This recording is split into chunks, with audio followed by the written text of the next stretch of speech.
Everything is just a little parched, and the morning glory vines are all the way over here choking everything out. As you can see, this has wrapped itself all the way around this zinnia.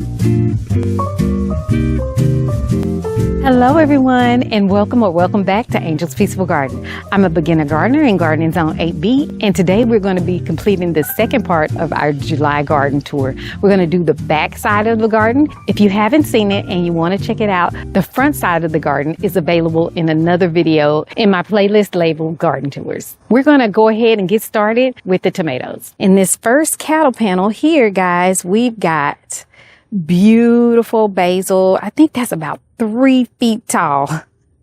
And y'all know I have been topping it off because, of course, it's trying to do flowers. If you just pull these off, the basil keeps growing. I'm using it for some shade protection right now as well. So, yeah, this one needs to come off as well. See? So I'm just taking it, I'm going all the way down to where it splits here, and I'm just going to take it off. And that is how you top basil. Back here, we've got, I think this tomato plant is probably like 5 feet tall now. Yeah, it's definitely at least 5 feet because it's taller than me. It has a few tomatoes still growing on it after the first flush. It is a early girl tomato, and it actually still has some flowering going on as well. I don't know how well you can see that. We've got some marigolds still growing in this pot with this tomato. This tomato plant is a Amish paste tomato. I think it has run its course. It still has a few tomatoes on it there as well, but I am not liking the way the leaves are looking. I think I'm just going to start over for fall and pull this one out as well. So I think it has made its way into the graveyard. On this side of the cattle panel, we have more marigolds. This one is the same as the others. It is a crackerjack marigold. These crackerjack marigolds can grow up to 12 feet tall. I did not know that when I put them in with my tomatoes. I did, though. Yesterday, I found a packet of French marigold seeds. So when I do my fall garden, I will be using the French marigolds instead of these 12-foot marigolds. I do love these 12-foot marigolds, and I will have them in my spring garden next year, but they will be planted by themselves, probably in one of my flower beds. Over here, these are the early girl tomatoes that we transplanted in here maybe 2 weeks ago. And I did it on a video with you guys, and they are doing very, very well. Y'all see the growth on these? They were really, really small, and now they are taking off. That's what we like to see. I may come through and take out this marigold, though, once the weather dies back, but definitely not before that. Definitely not. I said I was going to wait a couple of days and then take this marigold out, but there is absolutely no way, even within the next week with this 100-degree weather, that I'm going to leave those tomatoes unprotected. This heat wave here may be the only one that survives the graveyard. It might. I'm not even sure about that. It is very green, and you see how much healthier these leaves look here versus the leaves on the other heat waves that we have. But this plant is a determinate plant. This one has not given us any tomatoes yet, so it hasn't done its flush, but I'm seeing flowers that did not make tomatoes on it. So what I'm thinking is it's not going to do anything else. Y'all let me know if I'm wrong. Let me know if I should get rid of it. Keep it or get rid of it. Now remember, it's a determinate plant. So we've got more basil over here, more Nigerian spinach. Back here, there is a sucker that is a heat wave tomato that we put in together, and I think I'm going to get rid of this one as well. If I don't get rid of it, I will put it in the back bed over on the other side because it is a bush style tomato and probably doesn't need to be in this cattle panel. I can use the space for the Amish paste tomatoes that I have in the greenhouse. Y'all see this beautiful morning glory? It's still open because it is still a little early. It's not very early at this point. It's a little after 9 o'clock in the morning. This is the first flower bed. The flower bed is, I think everything is looking like it's on its last leg, y'all. We do still have some very pretty zinnias because I'm trying to continue with deadheading, but everything is just a little parched. And the morning glory vines are all the way over here choking everything out. As you can see, this has wrapped itself all the way around this zinnia, and I am having to pull those every day. We do have a multiple headed sunflower here that hopefully will be blooming very, very soon. It looks like it should be blooming quite soon. So I will give y'all an update once it starts to bloom, maybe a short. We've got another one over here, and it's probably going to be quite a while before this one opens. And again, you see that? More morning glory vines. So what I'm doing is every day coming and unwinding the morning glory from around inside this bed. But as you can see, that can take some time. So I may next year keep the morning glory to the trellises at the top of the garden. We do have dieback starting here on the trellis. So I think what I'll do is in August, some point in August, I will cut the morning glory vines and let them die, and then they'll be easier to take off the cattle panel. I was thinking about growing peas here for the fall, so I will probably need this space. Y'all let me know what y'all think. Y'all let me know. I think that peas would be good here. They will grow up this trellis here and do fine in late fall here because the weather, it definitely needs to get a lot cooler before I can put peas in. Down here we have peanuts, and like I said, these are the best ones in the whole garden. I had lots of blooms a few days ago, so hopefully they went down and started to make peanuts for us, because there were blooms on this plant right here. I think it's 3 plants actually, but we will see. We will see if we get peanuts, y'all. The plants look very healthy, so I'm hoping that we get peanuts out of here. We've got vinca here, and look, this is what's happening. So I don't think that we have enough soil in here maybe to keep these happy, or they're just drying out very quickly. But this is what happens to the leaves on the vinca when it needs more moisture. This one seems to be doing okay back here. But to bring the soil level back up, I really need to take everything out of here. And that's probably what I'm going to end up doing for fall, and maybe doing kale in here and maybe some collards. And I planted quite a few coleus, so I have lots of coleus, guys, and I'm trying to figure out somewhere to put them. So I may clear this entire bed out and just start over with the fall bed and add more dirt into it. That seems more exciting to me than trying to hang on to everything into the fall. This pigeon pea here seems to be doing the best out of all the pigeon peas. So we're hanging our hat on this one and seeing what happens. It's changing rapidly every single day. It seems to grow a little bit more and bush out a little bit more. So I'm hoping that it will give us pigeon peas before the end of the year. We have another pigeon pea here, and looks like this one needs a little bit of a support. It's just leaning.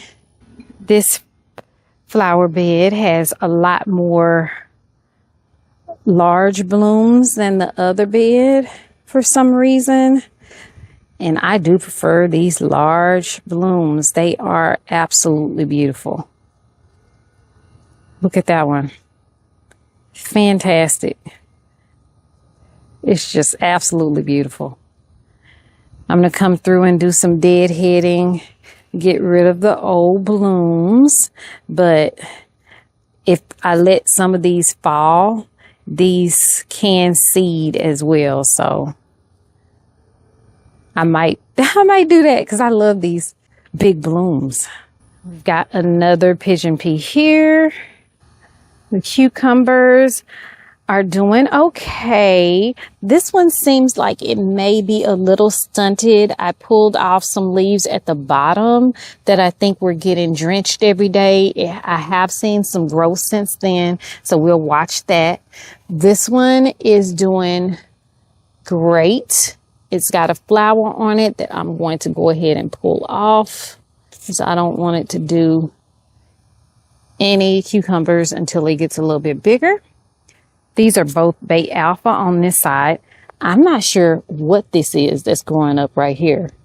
If you guys know what this is, let me know. On this side, we've got 2 straight 8s, and they seem to be doing okay as well. The heat is really bad, y'all.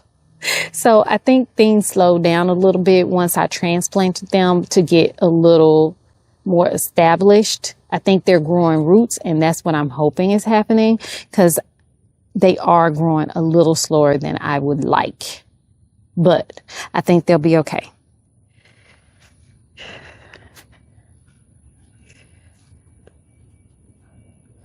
Another pigeon pea that looks like it needs some support as well. So we will come through with some bamboo sticks once I'm done today, and I'll get harvested, put the bamboo sticks in, and get a little bit more support on these.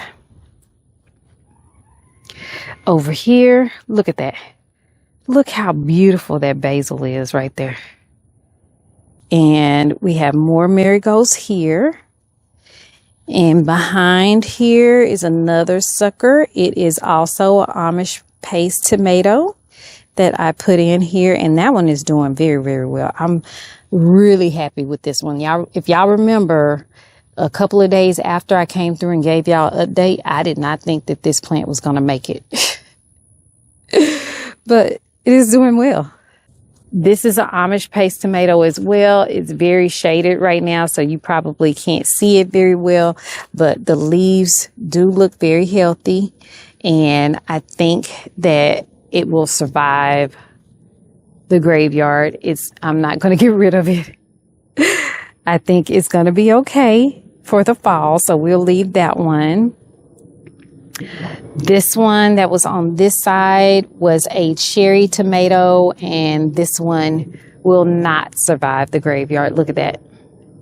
It's got some kind of disease or something, so that one is going to come out PDQ because I don't want it to give whatever it has to another plant. The marigolds will go away in this pot as well. They are dying very, very quickly over here. But I will save these beautiful basil plants. I bet y'all are saying, what is she going to do with all this basil?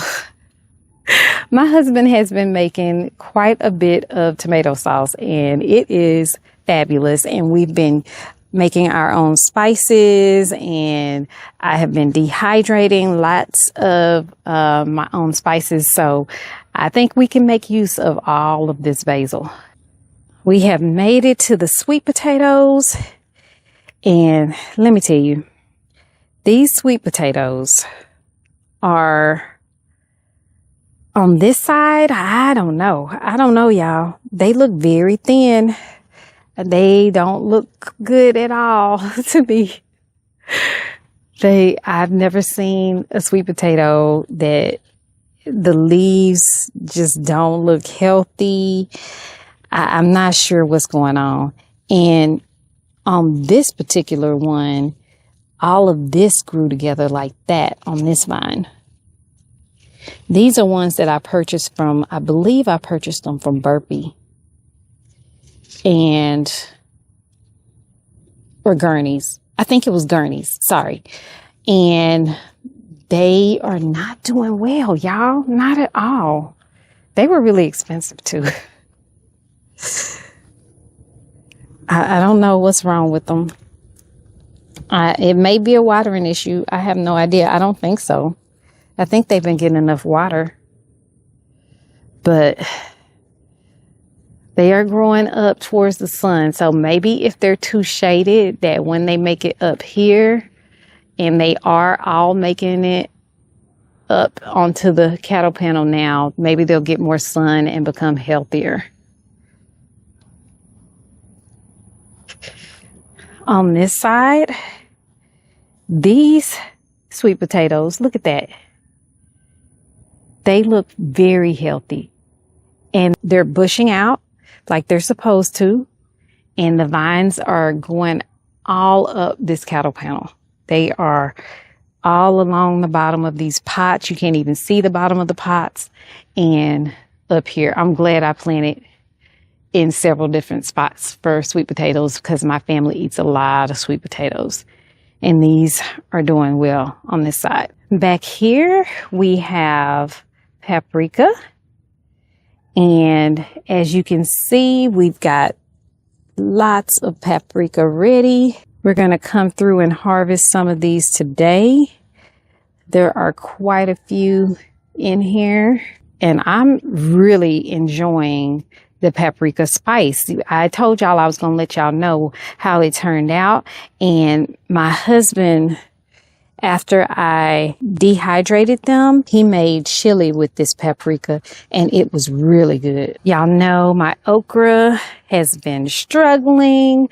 I added a few more plants in. I purchased some as well, put some seeds down and added those in. And I think that I have two different varieties because these leaves right here, they don't look the same as this at all. And this is what I grew last year. This is what they looked like last year. So this plant that I put by itself right here is doing amazing. Absolutely amazing. And I think what I'm going to do, instead of my little experiment of having all three of these together, I'm going to go ahead and get rid of some of the older plants, and they may make it into the graveyard. But as you can see, look. They are producing. I've got one here, one here. I'm going to come through and harvest today. We've got two back there, one coming here. So they are producing. They just look horrible. They don't look good at all. Maybe I can prune some and get rid of some, but I do need some pots back for fall. So we'll see. We'll see what happens. But definitely need to come over here and get these harvested because they will get too big and too woody if I wait past today. I'm going to harvest these leeks pretty soon because they are dying back and don't look like they're going to get any bigger. So we're going to harvest probably today. I'll go ahead and harvest them today. Back here, we've got the roselle hibiscus. And aren't they beautiful? Absolutely beautiful. I just love looking at them. They look amazing. And down inside them, we have more peanuts, but they have not bloomed at all. So we'll see. They are getting a little bit more shade than the ones that are planted with the okra. So I'm hoping that we get some from them. They have flopped over so that they can go into the soil, I guess. We got one more okra here, and I planted another roselle hibiscus there, and I wasn't going to keep it. I was going to give it away. But then it started to look so pretty, and I have to keep it. I have to. I just have to. And we love hibiscus, the hibiscus tea that you can make. So it'll be fine. We'll keep it. If we get lots of calyxes, we can make jam. We can make tea. You know, I'm excited about whatever comes from this. This is the Ford Hook zucchini that we transplanted in another video. It is coming along nicely, and the little side shoot that was coming from it is also growing very, very well. I've never seen that happen, but I heard that if you have two stems, it's harder for the vine borer to kill a plant. So I'm letting it grow. This leek will also be harvested today. This is one that I grew from seed, and it did very well. So I'm happy about it. And now I can use the pot for fall. These are garlic that popped up when I was harvesting my other garlic. The leaves are crispy and dying back. So I don't think they'll stay in here much longer. But, I mean, they are very, very green, y'all. And they don't look like they're that big. So I'll probably leave them for a while longer. These are the sweet potato slips that we put in together maybe 2 weeks ago. And I didn't know if they were going to make it or not because they were so small. But look at that growth, y'all. Sweet potatoes grow fast. And I got to get over here with some clips because we've got sweet potatoes coming all through here, and I do not want them on the ground at all. But I'm not doing a good job of keeping up with it. See that all back there? Growing up behind. These sweet potatoes right here are doing very, very well. But the light changes in about a month, so I hope that they will continue to get enough sun to thrive. We've got sage and purslane in this pot here that I moved from the center of the garden over here so it could get a little bit of shade. It's still maybe getting a little bit too much sun, but it's doing better than it was out there. I did go ahead and harvest the eggplant that was on here. So right now we don't have any fruit, but we do have some flowers. So hopefully soon we will get some production out of this one. The eggplant that I pulled off recently was very good. So I might even plant one more plant for fall. If I had pulled those original 5 eggplants off, y'all, this plant would have been very, very productive for us. That was my fault. So I'm hoping that we can get some more out of this one. But if we don't, I will plant another one for fall because I did like the taste of it. This cucumber is going into the graveyard. It is past its prime and it's done. This early girl back here is looking very nice, very healthy. I'm trying to get where you guys can see this. This plant is very, very healthy. And what I'm going to do is I'm going to prune as many suckers and leaders, and I am going to make new tomato plants for fall because I love the early girl tomato. So up here at the top of the garden, we do not get enough sun for this plant to thrive up here. So I am going to be cannibalizing this plant so that I can get more early girls for fall. I hope it works. I hope it works because I don't have as many early girls as I want, and I want a lot. Y'all see the flowers that are still coming on it, even though it's 103 degrees today? They're not turning into tomatoes, but there are lots of flowers on here. We do get a lot of shade up in this area, so that's the only reason why we're still getting flowering. But it's not turning into tomatoes right now, unfortunately, but it still lets me know that the plant can produce. Look at that. We've got some Swiss chard back there. It's growing slowly, but it is growing. And lots of oregano, still doing great. And we've got some collards over here, a couple that we put in maybe 2 weeks ago, and they're doing okay. This heat, they do not love. We've got 2 bait alpha over here, and I believe this is powdery mildew that we've got going on right here. It's been so hot, and the irrigation system that I'm using right now gets all these leaves wet. And then because they're back here in this corner, I don't think they're drying underneath the shade cloth because it's mostly over the top of this particular plant. If you can see up at the top of this plant, we don't have powdery mildew. But down here, this whole cucumber and the leaves at the bottom of this other plant are really affected.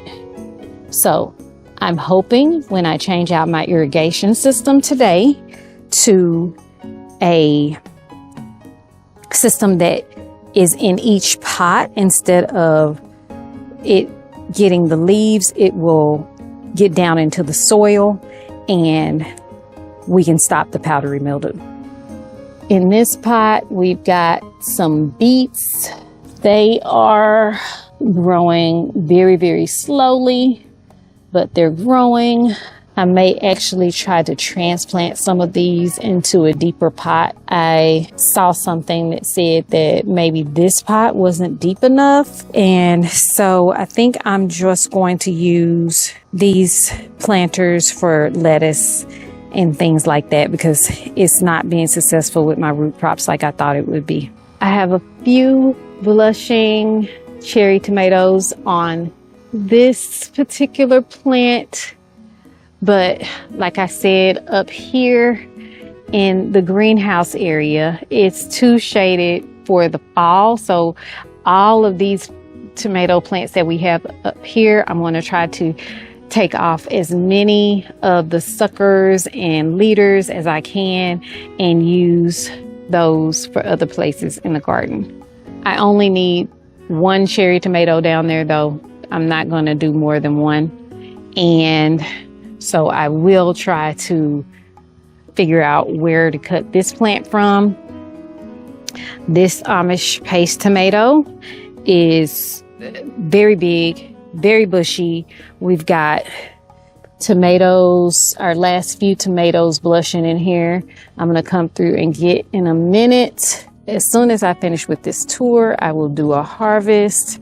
But as you can see, this plant is very green and there are lots of places that I can pull a sucker from and have it grow. The research that I did said that if you pull a sucker from an existing plant, it won't be as old in age as the original plant, but it won't be as young as if you started from seed. So my thought is I'll get a little bit of a jump by taking from my existing plants better than I would have a chance of getting a good harvest from one that I am starting from seed. So even though I do have some tomato plants that are out there that we started like 6 weeks ago, these are much older, and I think that we'll have a great shot at getting a good harvest off of these. Back here we have more Dollar Tree containers. We've got some parsley that's doing very well. Vinca, very beautiful Vinca. We've got some, I believe this is a collar and it needs to be moved. We need to pull that and put that somewhere else. Got a little bit of sage right here that I need to come through and probably harvest. I didn't have time to transplant these into here. I wanted to get them a little bit more sun, so I just put the pots they were in here. This one was doing very well, so I just moved these few from the other side of the greenhouse and just set them in here so they can get some more sun. Look at this callaloo, y'all. I am going to be able to transplant these probably within the next 2 weeks, and we'll see how they do. I think I probably only have enough pots for 4 callaloo, even though I do have some more in the greenhouse. And let me show you this. This is the coleus I was telling y'all about. I've got coleus here. I've got some here, and all of this right here is coleus as well. So we're gonna have to do something to up pot these and get them into different spots. I'll probably just put them into the Dollar Tree containers and let them get larger, maybe 3 in each or 2 in each. Y'all know I do love what coleus looks like. I do not know how to grow them, so let me know. Y'all give me suggestions on what I should do since I did this. Because I meant to overseed. I didn't mean to do this though. Right here we have Texas star hibiscus and some coleus that dropped into the wrong places. And this is Texas star hibiscus as well.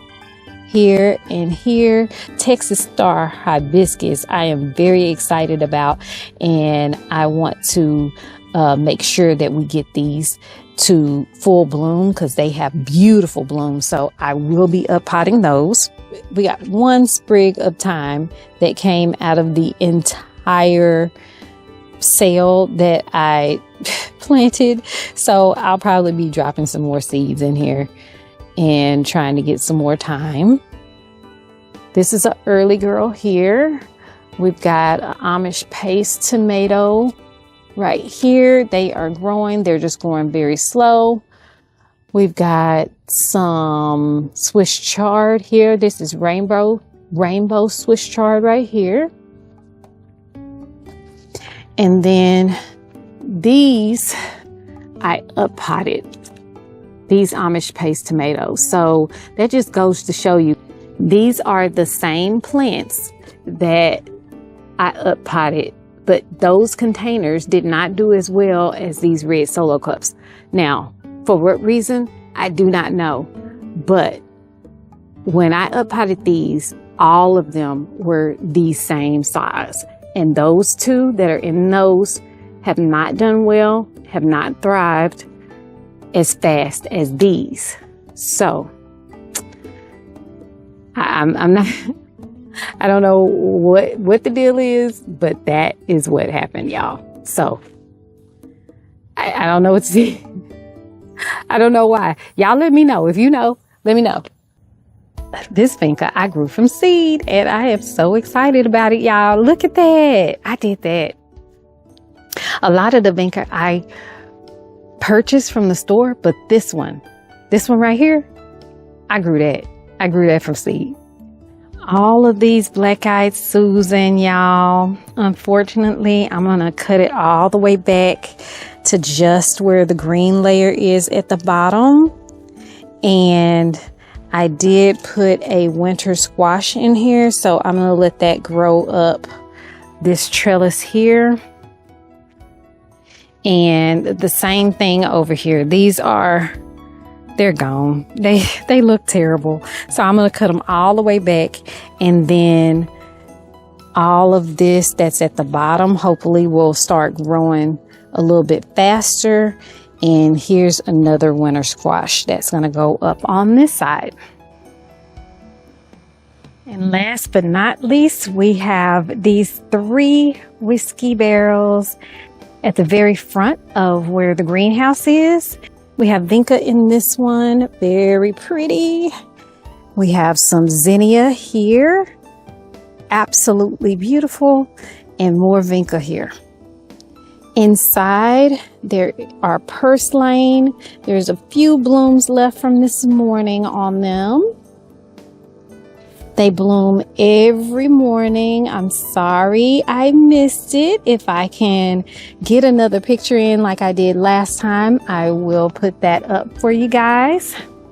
We harvested a watermelon from these vines here, but as you can see, this morning I came out and we have lots of new flowers.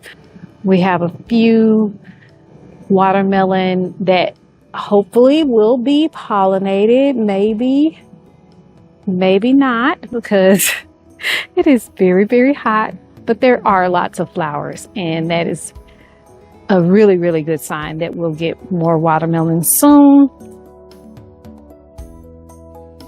This video is from a few days later, and we have lots of pollinated watermelons. They're everywhere. So excited.